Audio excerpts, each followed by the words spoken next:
Milhões de brasileiros conseguiram atravessar a pandemia por causa do auxílio emergencial, que está aí na porta de acabar, né? E agora existe essa discussão sobre prorrogar ou não por causa do teto de gastos. Qual que é a matemática na cabeça do senhor, caso o senhor seja eleito, para prorrogar isso ou então criar uma nova solução?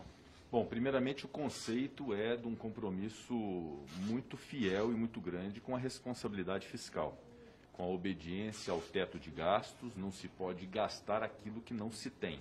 Então esse compromisso é um compromisso que nós temos de responsabilidade fiscal, alinhados, obviamente, com o governo federal também nesse sentido, para evitar que haja um incremento do déficit público de maneira mais severa. No entanto, nós temos que reconhecer, a pandemia não terminou, há pessoas alcançadas de maneira muito severa pela pandemia e que demandam uma assistência do Estado.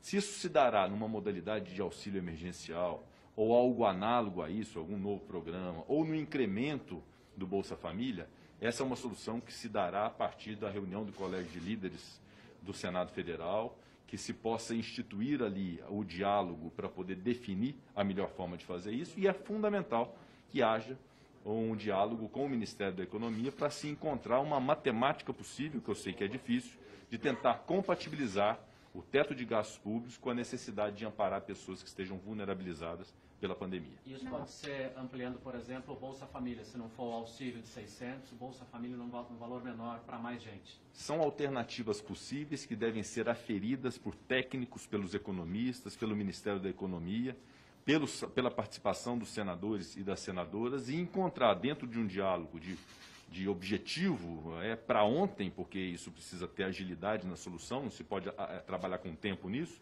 para que a gente encontre qual o melhor mecanismo. O fato é que precisamos compatibilizar a responsabilidade fiscal, o teto de gastos públicos, que para mim é algo muito importante, com essa necessidade de amparar pessoas realmente necessitadas em decorrência da pandemia. A gente tem algumas propostas relevantes aí, consideradas prioritárias pelo governo federal, como a PEC emergencial, né, senador? Caso o senhor vencendo a disputa e assumindo, isso é um compromisso de já colocar para análise? Outras reformas também devem chegar ao Senado, como a administrativa e tributária? Como é que fica isso? Eu, hora nenhuma, vou impor a minha vontade pessoal, a minha percepção sobre aquilo que é bom, sobre a vontade dos senadores. Para isso, nós temos o Colégio de Líderes do Senado, que se reunirá para definir a pauta do Senado Federal de contribuição para o Brasil. Vou buscar o máximo possível o alinhamento com os demais poderes, inclusive, especialmente com o Poder Executivo, e uma das possibilidades é a PEC emergencial, além da PEC da revisão dos fundos públicos, além da PEC do Pacto Federativo, que compõe esse plano Mais Brasil, além também da reforma tributária, da reforma administrativa. O fato é que nós vamos precisar trabalhar e agir para poder cumprir essa etapa do crescimento do Brasil. É um trinômio que nós vamos trabalhar, que é o da saúde pública, do desenvolvimento social e do crescimento econômico do Brasil. Essa será a prioridade absoluta da gestão do Senado Federal. Senador, o senhor falou sobre essa questão do Colégio de Líderes. Eu me lembro que em 2019, mesmo antes da pandemia, uma das reclamações dos senadores era que não havia nem colégio de líderes. Eu cheguei a contar, ficamos quase 3 meses sem reuniões, e também reunião da mesa, passamos quase o ano todo sem. Alguns senadores me disseram que isso seria um compromisso do senhor, e para remendar, se o senhor é candidato do governo, candidato ao Davi, como que o senhor se denomina? Bom, primeiramente, eu sou líder do Democratas no Senado há 2 anos. O Colégio de Líderes se reuniu, não se reuniu com a regularidade que se esperava por conta da pandemia, mas houve reuniões, sim, do Colégio de Líderes, e a minha pretensão como presidente do Senado é mantê-lo ativo, com reuniões semanais, pontuais, em que se possa dar voz a todos os senadores através de seus líderes partidários. A reunião da mesa diretora, de fato, houve poucas reuniões da mesa diretora nesse biênio, até em função do problema da pandemia, e é um compromisso meu também de estabelecer o quanto mais possível uma rotina de reunião da mesa diretora, inclusive para fazer cumprir uma de suas atribuições, que são as informações requisitadas junto ao Ministério de Estado, para poder o Senado participar das informações em relação ao que tem sido feito pelo governo federal. Então são 2 compromissos que eu tenho com os senadores e com as senadoras, e farei cumprir na nossa gestão no Senado Federal. Quanto à sua pergunta, a nossa candidatura é uma candidatura constituída por uma indicação de um partido político, que é o Democratas, com apoio de quase uma dezena de partidos políticos no Senado Federal, de senadores e senadoras, numa rede grande de aliança que vai de oposição à base de governo, que vai de esquerda à direita, e eu acho que isso é uma grande oportunidade, singular mesmo, de nós buscarmos a pacificação e uma pauta de consenso para o Brasil. Então nós vamos aproveitar esse momento em que conseguimos angariar tantos diferentes apoios dentro de um propósito comum para fazer a melhor gestão possível no próximo biênio no Senado Federal. O senhor esteve com o presidente na véspera do Natal e é o candidato defendido por ele publicamente, inclusive. Eu queria a opinião pessoal do senhor sobre dois aspectos que são muito caros ao presidente. A questão armamentista, né, que faz parte daquela pauta de costumes dele, e as dúvidas que o presidente coloca com relação ao sistema da urna eletrônica no país. De fato, no dia 24 de dezembro, fizemos uma reunião com o presidente Jair Bolsonaro, acompanhado do presidente Davi Alcolumbre, e ali nós tratamos inclusive da sucessão, e quero apenas afirmar que a nossa candidatura é uma candidatura do Senado Federal, ela pertence aos senadores e às senadoras, e houve uma manifestação de simpatia por parte do presidente da República a essa nossa candidatura, como houve o apoio também do PT, do PDT, de partidos de oposição. Então, repito, essa é uma sinalização muito positiva que nós vamos poder construir uma pauta comum, de essência comum, para bem dos brasileiros. Todo mundo quer gerar emprego, todo mundo quer ver o desenvolvimento da nossa indústria, todo mundo quer ver reformas que sejam importantes para corrigir distorções e combater privilégios. Então, essa é uma pauta comum que nós temos que apartar as divergências, diminuir os atritos e seguir adiante no Senado Federal. A sua segunda pergunta foi quanto a dois temas específicos. A pauta armamentista, isso já foi objeto de deliberação nesses 2 anos sob a gestão do presidente Davi Alcolumbre. Obviamente que no Colégio de Líderes, havendo a pretensão dos senadores para que essa pauta possa ser discutida, obviamente terá todo o campo de abertura para que seja discutida essa e qualquer outra pauta no âmbito do Senado Federal, e não havendo consenso, que se estabeleça aquilo que é de mais caro na democracia, que é a vitória da maioria. Submete-se ao plenário para poder decidir a maioria sobre a pertinência ou não desse tema. O fato é que eu não imporei as minhas convicções em relação a esse tema ao Colégio de Líderes ou aos senadores. Nós vamos discutir essa e outras pautas dentro do Colégio de Líderes para saber se será pautado ou não. E em relação ao outro tema que você disse? As dúvidas do presidente com relação ao sistema eletrônico, é verdade. Eu tenho uma convicção no meu íntimo de que as eleições no Brasil são regulares. A Justiça Eleitoral também afirma essa regularidade e que não há fraude. Há segmentos da sociedade, e inclusive o próprio presidente da República, que lança dúvidas e indícios sobre a lisura do procedimento eleitoral. Isso precisa ser dirimido, até para bem da própria percepção da sociedade sobre a justiça eleitoral brasileira. Então, isso precisa ser dirimido à luz de aspectos técnicos, para se aferir se há possibilidade de fraude ou não.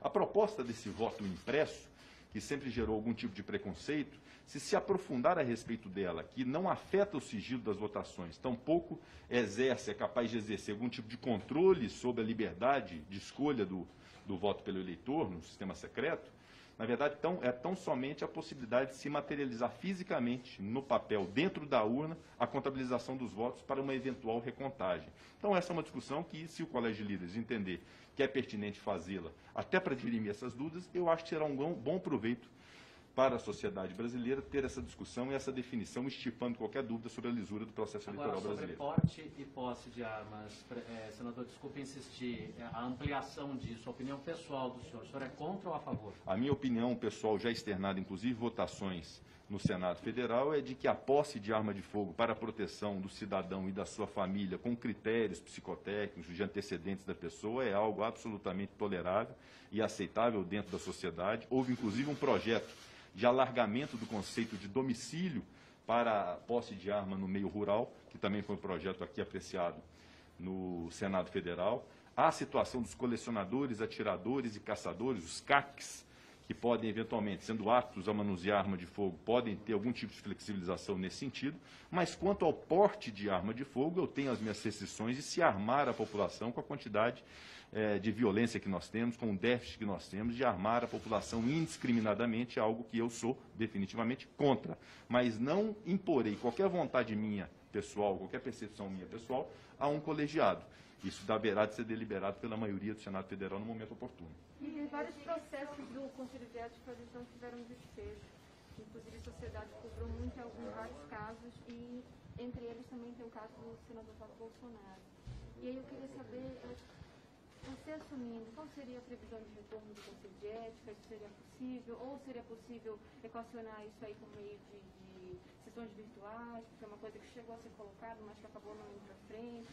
O Conselho de Ética, como os demais órgãos do Senado Federal, tem a sua importância evidente. O Conselho de Ética, ainda mais pela sua independência, são membros eleitos, portanto, têm mandatos que garantem a eles independência, mas o funcionamento do Senado Federal é evidente, ficou comprometido em 2020 em razão da pandemia, priorizou-se as sessões remotas do plenário, as comissões não funcionaram, o Conselho de Ética não funcionou, outros órgãos da Casa também não funcionaram, e o Conselho de Ética, por sua característica e pela discussão que ele trava de processos disciplinares, impõe-se a reunião física presencial para essas deliberações. De modo que agora, com o anúncio da vacina, é uma grande esperança nacional de que essa vacina possa ser alargada para toda a população e imunizar a população brasileira. Eu acredito muito e pretendo que nós possamos voltar ao sistema presencial do Senado, ao pleno funcionamento do Senado e, evidentemente, o Conselho de Ética, como todos os demais órgãos, funcionarão na sua plenitude. Então, no caso, só depois da vacina, que a gente já tiver um número de senadores? Na verdade, eu prefiro dizer, depois do retorno das atividades presenciais. Aí se instalará o Conselho de Ética, como também as comissões temáticas permanentes da Casa. Obviamente que nós vamos ouvir os especialistas, os infectologistas e ter toda a segurança sanitária para o retorno das atividades presenciais do Senado.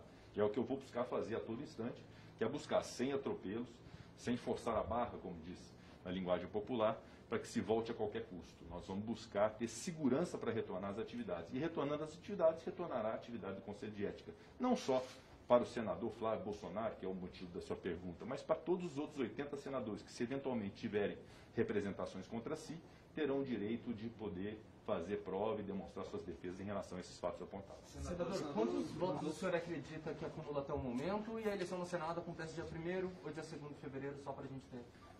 A eleição me parece que será no dia 1º de fevereiro. Essa é uma decisão que cabe ao presidente da Casa, senador Davi Alcolumbre, e definitivamente eu não tenho a contabilidade de votos, até porque o voto pertence ao senador, eles têm ainda o prazo de amadurecimento, de reflexão, mas eu acredito muito nessa rede de apoio que nós conseguimos constituir dentro de premissas muito boas e muito importantes para o Senado, da independência do Senado Federal, da defesa da República, da defesa do federalismo e da defesa de algo que é muito caro para mim, que é o Estado Democrático de Direito. Então, acredito muito nessa aliança e na nossa vitória no dia 1º de fevereiro. Senador, o senador Randolfo Rodrigues está fazendo circular um requerimento para a abertura de uma CPMI para investigar a atuação do Ministério da Saúde em relação a essa crise, principalmente no Amazonas.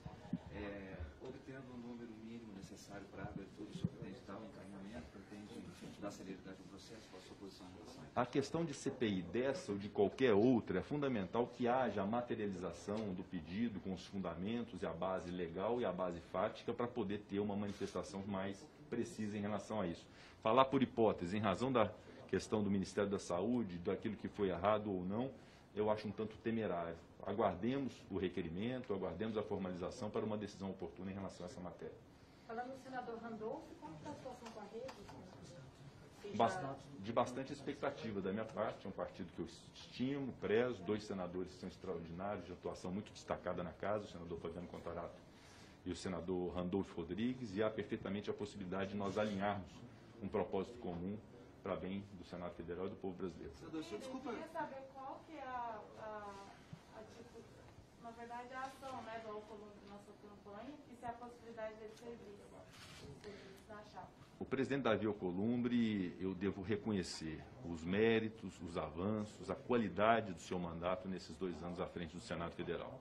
Um homem de diálogo, um homem humilde de trato e que pôde realmente fazer coisas muito importantes para o Brasil. A própria sessão remota, que foi algo inédito no mundo, a possibilidade de reuniões remotas com muita qualidade do Senado Federal, obra do presidente Davi, a aprovação de pautas importantes, como a reforma da Previdência, a constitucionalização do Fundeb, da participação mais efetiva da União no Fundo de Manutenção e Desenvolvimento da Educação Básica, o marco do saneamento básico e outros tantos projetos, o auxílio aos estados, o auxílio emergencial.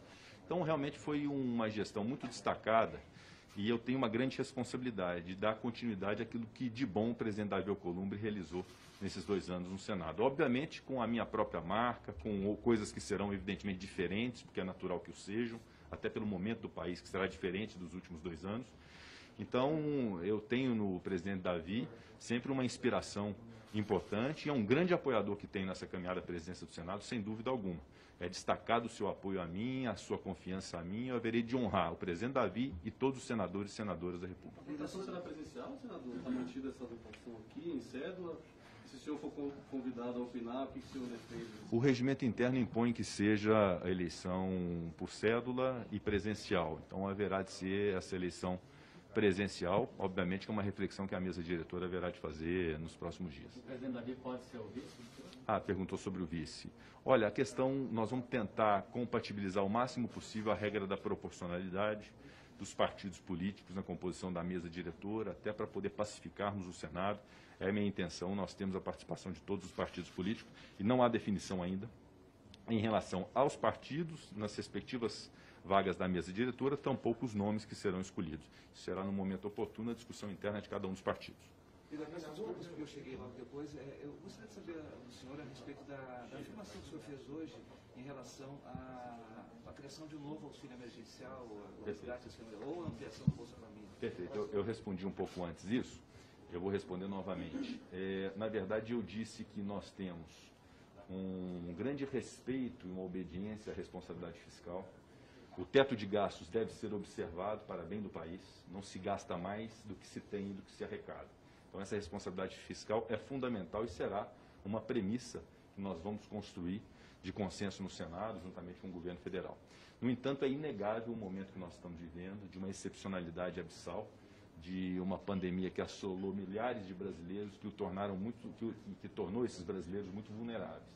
E é preciso que o Estado tenha atenção a isso. Então, o Estado terá que agir de alguma forma para poder remediar a situação desses mais necessitados, desses mais vulneráveis. Isso poderá se dar através de algum programa assemelhado de assistência social ou com o incremento do Bolsa Família, mas isso tudo será discutido pelos senadores já de imediato, no início de fevereiro, em conjunto com o Ministério da Economia, para saber quais a matemática possível para poder compatibilizar esses dois preceitos, que é a responsabilidade fiscal e a obediência ao teto de gastos, com a necessidade de socorrer o quanto mais possível as pessoas que estão vulnerabilizadas pela pandemia. Paulo Guedes já conversou, o Paulo Guedes já conversou com você? Vocês já tiveram alguma conversa sobre isso, sobre prioridades para isso? Não, a última conversa que eu tive com o ministro Paulo Guedes foi quando relatei o projeto de lei de falências e recuperação judicial e extrajudicial, e foi muito festejada a aprovação daquela lei. O governo tinha naquele projeto uma grande expectativa de aprovação e eu me desincumbi na relatoria do Senado Federal. Foi o último contato que eu tive com o ministro Paulo Guedes. Mas, evidentemente, Marina, quando assumirmos a presidência do Senado Federal, será alguém com quem teremos obrigatoriamente que manter um contato muito permanente e justamente dentro desse espírito de consenso, de pacificação, para buscar soluções comuns para o Brasil, especialmente nesse tópico do trinômio que eu abordei: saúde pública, desenvolvimento social, crescimento econômico, esse tópico do crescimento econômico. Como nós vamos fazer para crescer a economia, como nós vamos fazer para gerar pelo menos 1,5 milhão de empregos em 2021, como nós vamos trazer os brasileiros para a formalidade e como nós vamos poder desonerar o Estado de suas obrigações assistenciais com a geração de emprego. Isso tudo são perguntas que precisarão ser respondidas na base de diálogo e de consenso com a equipe do Ministério da Economia.